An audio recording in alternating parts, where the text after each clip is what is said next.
Welcome to this QuickBooks Online tutorial. In this guide, I'll show you how to add new vendors in QuickBooks Online step by step. Once you're logged into your QuickBooks Online account, look at the menu on the left-hand side. Click on the Expenses tab. This is where all your expense-related tools are centralized, making financial management much easier. Next, select Vendors. This section lists all your current vendors and gives you full control over managing them. To add a new vendor, click the New Vendor button in the top right corner. This opens a form where you'll enter the vendor's details. Start by carefully filling out the company name and the vendor display name. These fields are important because they make your vendor easy to identify in reports and lists. Then add the contact person's full name, along with their email address and phone number.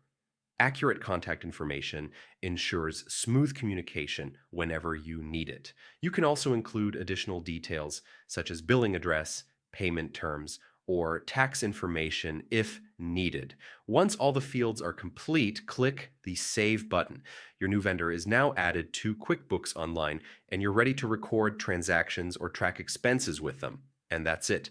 By keeping your vendor information well organized in QuickBooks Online, you'll improve expense tracking, strengthen business relationships, and make financial reporting much more efficient. For more QuickBooks tips, don't forget to check out the related tutorials.